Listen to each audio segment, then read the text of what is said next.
नमस्कार दोस्तों, मैं आज आपको ऐसी लोकेशन दिखाऊंगा जिसे देखकर आप खुश हो जाएंगे। यह लोकेशन है राजगुंदा वैली।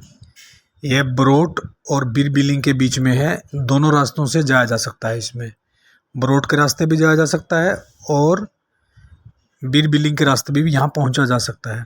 ये है यहाँ का जोस्टल। ये एक रुकने की बहुत ही सुंदर जगह है, बहुत ही अच्छी लोकेशन पर है। और इसके सामने ही ये देखो इतना सुंदर दृश्य है और साथ में ये फिश पॉन्ड बनाया हुआ है। ये देखो ये फिश पॉन्ड है। आप चाहो तो इन फिश को यहाँ आप पका के खा भी सकते हैं, यानी इसके अपने पैसे देने पड़ेंगे। ये अंदर का दृश्य अगर देखोगे तो ये देखो, ये इनका हॉस्टल का ड्राइंग रूम है। ये मैनेजर अजय ठाकुर जी बता रहे हैं कि ड्राइंग रूम है, यहाँ आप चेस खेल सकते हैं और कई तरह के खेल यहाँ खेल सकते हैं, बैठ सकते हैं, आराम कर सकते हैं। इसके अलावा ये आपका रूम देखो, बीच में सेंटर के रूम है। इसमें दृश्य जो है सामने दिखाई देगा। एक ही बालकनी है लेकिन बहुत अच्छी लोकेशन है इसकी। लेकिन हमने जो रूम लिया था ये कॉर्नर वाला रूम लिया था, क्योंकि कॉर्नर में जो व्यू है वो साइड का व्यू भी मिलता है और फ्रंट व्यू भी मिलता है। ये रूम बहुत सुंदर है। ये देखो, ये हॉस्टल में फैमिली रूम है लेकिन इसके अलावा बंक बेड भी हैं। अगर कोई अकेला यहाँ घूम रहा है तो नीचे बंक बेड लेके भी रुक सकता है। ये बाथरूम बहुत सुंदर है, देखो बहुत ही नीट एंड क्लीन है। और ये फैमिली शूट के सामने का दृश्य है, गैलरी में से आप देखो, बहुत सुंदर दृश्य यहाँ से दिखाई देता है वैली का। ये देखो, ये फैमिली रूम के अलावा ये आपका डाइनिंग हॉल है। बहुत सुंदर बना हुआ डाइनिंग हॉल है।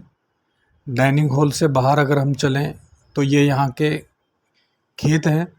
ये देखो, यहाँ सब्जियाँ उगाई जाती हैं हर्बल तरीके से, बिल्कुल शुद्ध तरीके से, और यही सब्ज़ी यहाँ यूज होती है। ये देखो, इन्होंने अभी अभी यहाँ हमें दिखाई थी कि यहाँ गोभी लगाई हुई है।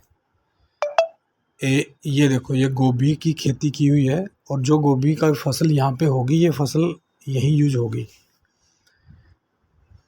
ये नीचे जाके मैं आपको इसकी किचन दिखाता हूँ।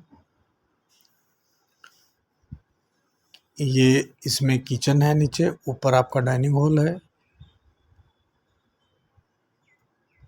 ये किचन, नीचे किचन है। किचन के जो इंचार्ज हैं मैस मैनेजर ये परसाराम जी हैं। परसाराम यहाँ आपको बहुत अच्छा स्वादिष्ट भोजन करवाते हैं। बाहर बैठने के लिए बहुत ही आर्टिस्टिक टेबल है, देखो बेंच। और ये यहाँ पर बॉनफायर की जगह, खुले में यहाँ रात को मस्ती कर सकते हैं, डांस कर सकते हैं, वैली के बीच आनंद लिया जा सकता है। और हम भी यहाँ 12-1 बजे तक बैठे 2 दिन। ये झूला झूलने के लिए बाहर ओपन में लगाया हुआ है, यहाँ आप झूलने का आनंद ले सकते हैं। हमने भी झूलने का आनंद लिया है यहाँ पे, काफ़ी देर तक झूला झूला। और ये डेंस फॉरेस्ट है जो हॉस्टल के बिल्कुल सामने है, देवदार के जंगलों से घिरा हुआ। यहाँ बैठ के हमने मेडिटेशन किया, योगा किया। यहाँ बैठकर आप अपने आप से जुड़ सकते हैं, नेचर से जुड़ सकते हैं। नेचर के बीच में जो भी नेचर लवर है यहाँ 2 दिन 3 दिन लगातार बैठ के, ये फॉरेस्ट लैंड है, रिजर्व लैंड है ये। इस पर खेती नहीं होती। साइड में लोगों के खेत बने हुए हैं जहाँ पर लोगों ने थोड़ी थोड़ी खेती की हुई है, लेकिन ये यहाँ की रिजर्व फॉरेस्ट लैंड है। और इसके पीछे ही बहुत अच्छी रिवर बहती है, जो रिवर बाद में बरोट वैली में जाके ख़त्म होती है। यानी ये बरोट के अपर एरिया है जिसको हम राजगुंदा वैली बोलते हैं। यहाँ से बीर बंगाल का और 2-3 इसमें ट्रैक यहाँ से जाते हैं राजगुंदा वैली से। आप चाहो तो यहाँ से अगले दिन ट्रैकिंग भी कर सकते हो। 18-18, 20-20 किलोमीटर के 2-3 ट्रैक कर सकते हो। हमने भी यहाँ से एक ट्रैक कंप्लीट किया था जो लगभग 15 से 20 किलोमीटर का था। तो ये बहुत इंजॉय करने की जगह है, बहुत आरामदायक जगह है। आप यहाँ हॉस्टल में रुके